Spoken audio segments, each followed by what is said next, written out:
Hey guys, it's Jack, and I'm back with a new video for the first time in like a year, so this will be interesting. Today I'm going to be addressing something I've seen in the trans community a lot lately, and that's trans people, especially trans men who identify as trans med, calling other trans people transtrenders.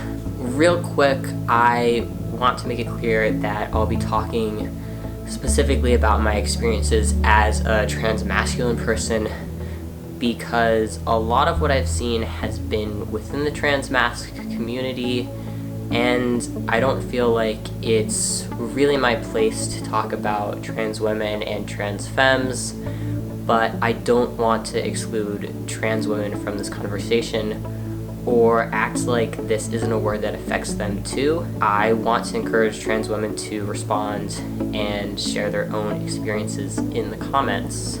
So first of all, I hate this word. I believe that the idea of transtrenders existing is harmful and makes it more difficult for a lot of trans people, regardless of whether or not they experience dysphoria, to transition. The word has been used by cis people to attack trans people, including those who experience dysphoria, and now some trans people are using it against other trans people who do not fit into their definitions of what being trans is or what being trans looks like. And by doing so, these trans people are enforcing gender stereotypes, perpetuating transphobic notions, and are aligning themselves with our oppressors in order to gain acceptance for themselves. Before I get into the rest of this video, where I talk a lot about my own personal experiences and feelings about this word, I think it's important to discuss the history behind the word transtrender. I actually had quite a bit of difficulty figuring out where the origins of this word were and when it was first used. I did manage to track it back to a blog post from November 28th, 2010, and this blog was run by a cisgender lesbian who believed that many trans men were transitioning because they were experiencing misogyny and hated the way society treated them as women,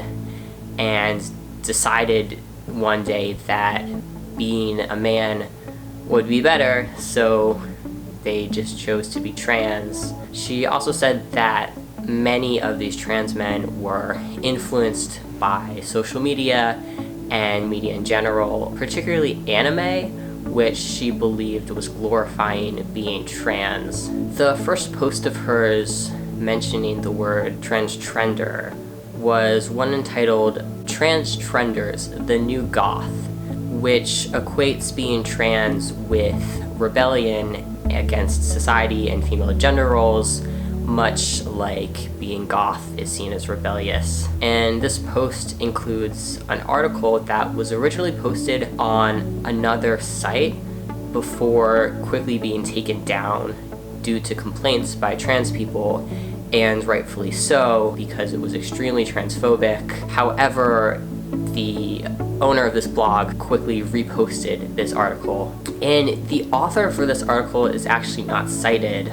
So unfortunately, I don't know who coined this term, but this article appears to be the origin of the word, at least from what I could find online, because the first time transtrender was Googled was February 2011, so just a couple months after this blog post. And so after this post, she begins using transtrenders constantly to criticize young trans men, which she had been doing before this article was written, but the use of the word transtrenders was new after she found this article, so this seems to be where she got it from. So one extremely disturbing thing that this blog owner did was regularly posting the names and photographs of young trans men who she found online, and then she and her readers would criticize them in the comments and critique their appearances and make fun of them for various things relating to their transness. And then when these trans men would complain and ask her to take down their pictures and names, she would justify her actions by saying that they posted them online in the first place, so therefore she had a right to repost them and to talk about them. I found this pretty interesting because a lot of these actions are now being mirrored by trans men who post images or videos of other trans people who they believe to be trenders, and then they and their followers will basically bully them. I think these parallels do a pretty good job of illustrating how this word has transphobic roots and continues to have transphobic implications even when used by trans people, which I will get into more. So a lot of the time I see this word being used, it is because a trans person does not fit into the expectations that another person has for them or for trans people in general. And the people who are called transtrenders are usually young trans men or trans masculine people who don't have dysphoria or who don't pass or who have more feminine expressions and or don't want to fully medically transition. So some people claim that they only have issues with so-called transtrenders who don't experience dysphoria. However, I regularly see them criticizing trans people who do have dysphoria, and this is an experience that Ash Hardell talked about in one of their recent videos, explaining that some trans meds have gone as far as to accuse them and other people of lying about their dysphoria because they don't do everything in their power to pass, and therefore it's just unfathomable to these people that someone could actually be trans and have dysphoria but still not live up to all of their expectations of what a man or a woman or I guess a non-binary person is supposed to look like. And I think that this is evidence that this issue really has little to do with whether or not people experience dysphoria and everything to do with how these transtrenders are perceived by other people, especially other trans people. I also think that this practice of calling people transtrenders is really damaging to some trans people based on my personal experiences. And I think the word discourages people from experimenting with gender, since the way transtrender is used implies that if someone says they're trans when they are not, that they deserve to be ridiculed and that they're somehow hurting other trans people. And I think this prevents people from experimenting with their gender out of fear that they'll discover that they actually are cis or that they're trans but don't want to completely conform to the expectations of their gender or these expectations that other trans people have set for them. I personally don't think there's anything wrong with experimenting with gender or exploring different genders or trying out different labels and pronouns until you find what you're comfortable with. And even if you do discover after that exploration that you're cis, I think that should be fine. I don't understand why people have a problem with that. In fact, I would encourage all people to experiment with gender because it can be extremely freeing, and it certainly was for me.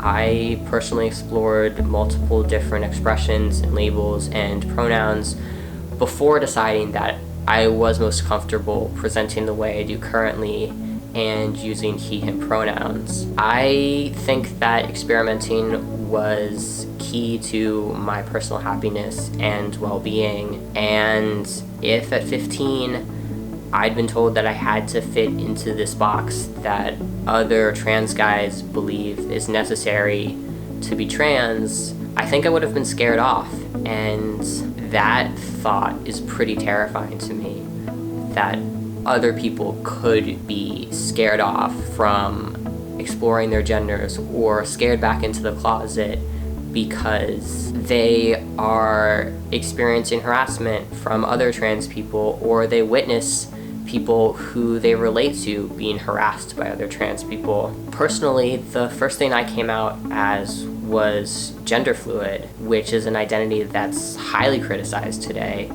and I do still believe that my gender is fairly fluid. I feel more feminine some days than others, and sometimes I feel really masculine, and sometimes I feel more in between. And I first had the courage to experiment with my own gender because I saw someone on Instagram who identified as gender fluid, and some days they presented as really masculine and some days they presented as more feminine. And it was the first time I'd even seen the word gender fluid, and I was just like, whoa, like I didn't know that was a thing, but I feel like that, and I didn't know I was allowed to feel like that. And I mean, in that moment I just felt so much freedom, and I went right up to my room and I put like 2 sports bras on and a big hoodie, and I put my hair up in a beanie, and I just like looked in the mirror and I was like,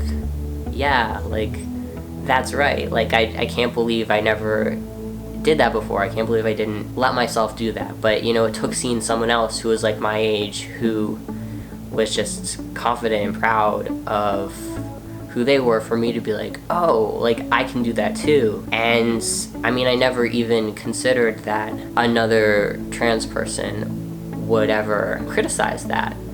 But I can only imagine that that person probably would have been called a transtrender, and I think that's pretty awful.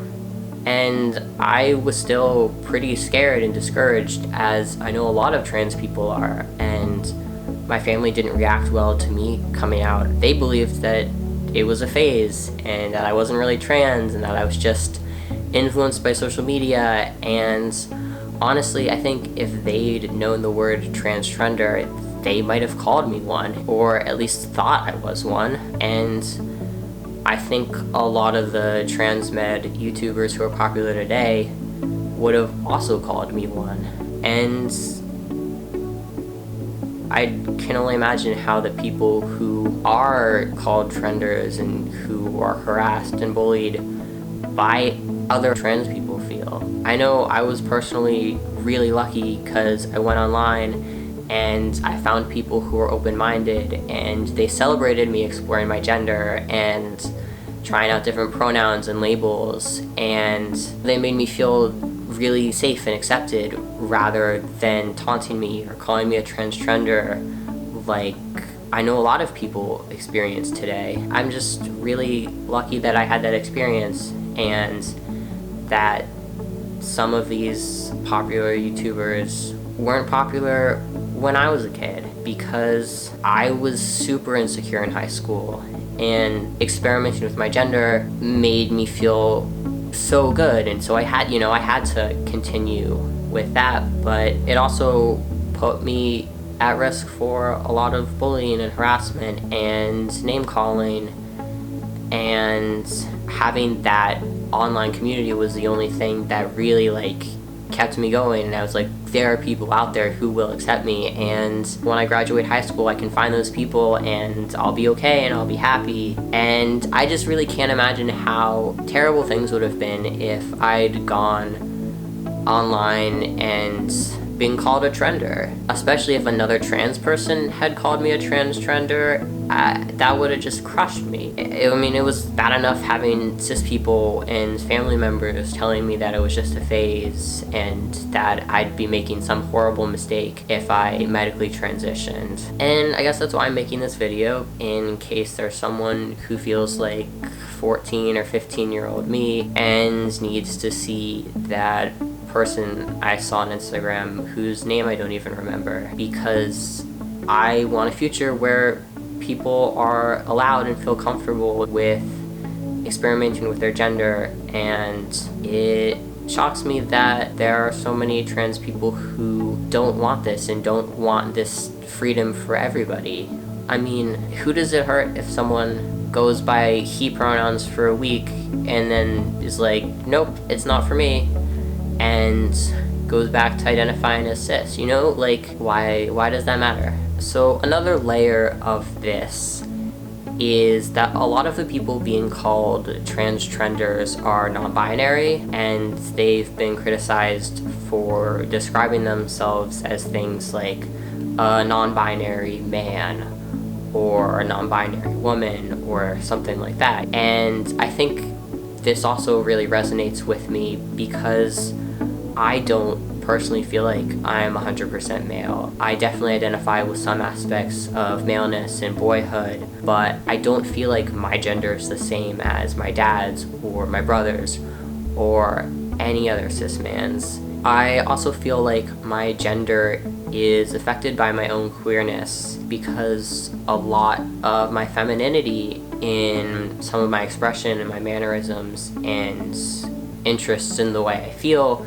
comes from me being queer and predominantly attracted to other men and male-aligned people. And I really like the term genderqueer, and I've used it to describe myself since I was 15. However, I still do also feel like a boy, and I feel similar to men, and I feel an affinity with men in a way that I've never felt with women. So I guess that's my personal explanation for how that kind of an identity can exist for someone. I also personally chose to go on testosterone and have top surgery, and I feel so much more comfortable because I was able to medically transition in that way and because it was the right thing for me.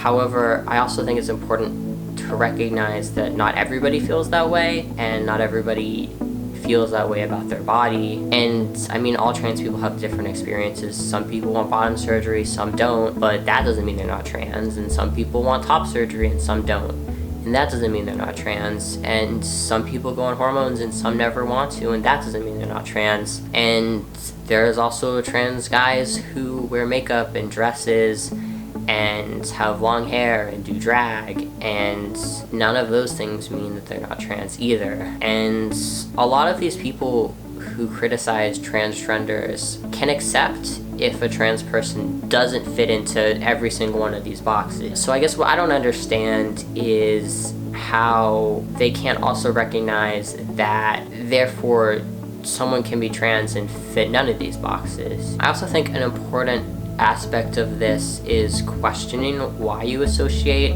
certain things with one gender rather than another, because if you think about it, there isn't a single characteristic shared by every single person of any gender. I mean, there's no thing that every single cis man has, and there's no thing that every single trans man has. And I think trying to pick out something isn't ever gonna get you anywhere.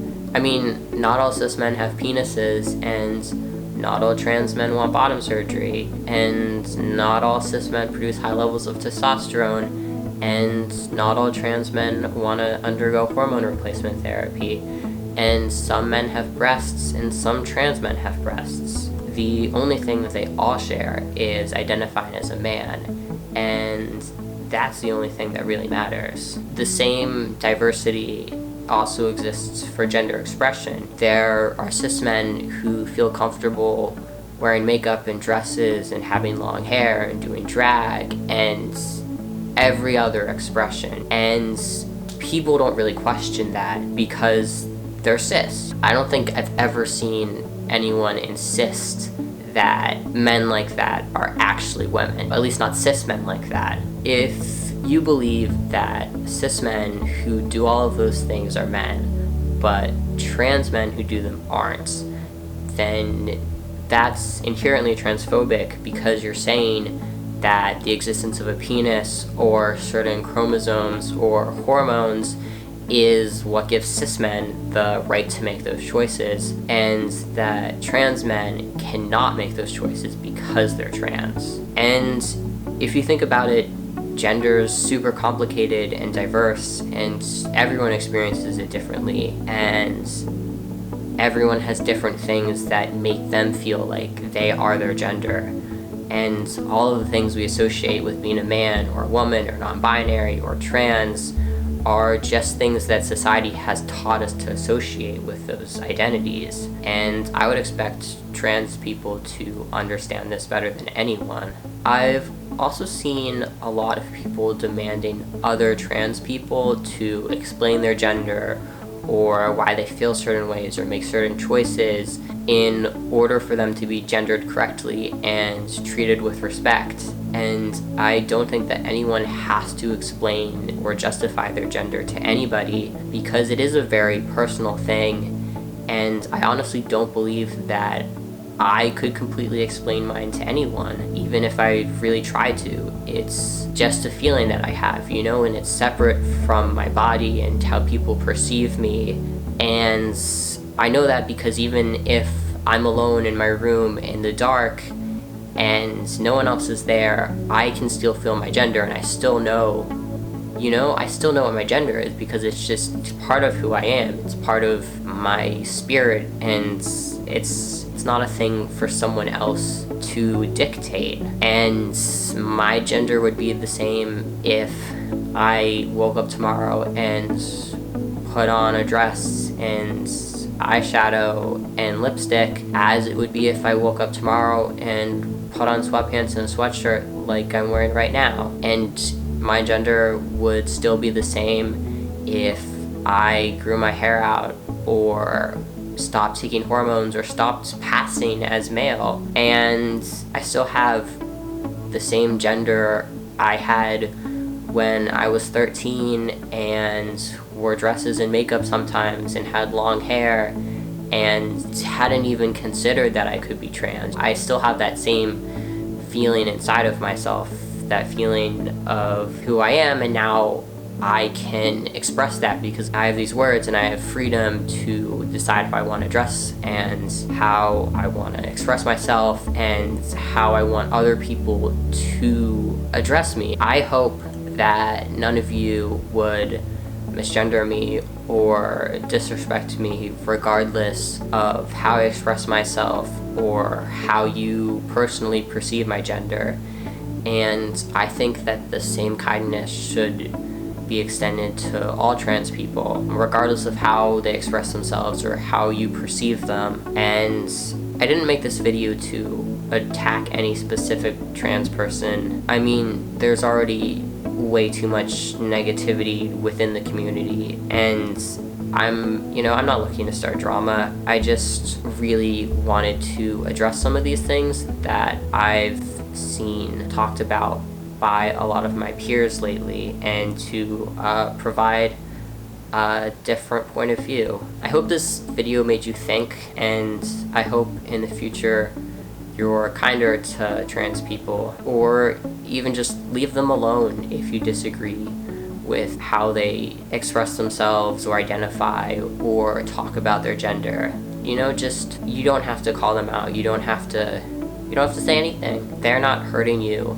by wearing makeup or saying they're trans when they don't have dysphoria, but you are hurting them if you go and you call them a transtrender or any other name. I'm also open to making videos similar to this in the future about gender, sexuality, other things. So if you have any questions or requests, feel free to leave them down below. Sorry I've been gone from YouTube for so long, but thanks for sticking around, and thanks to any new people watching. Yeah, I'll see you soon, but for now, thank you for watching. Bye.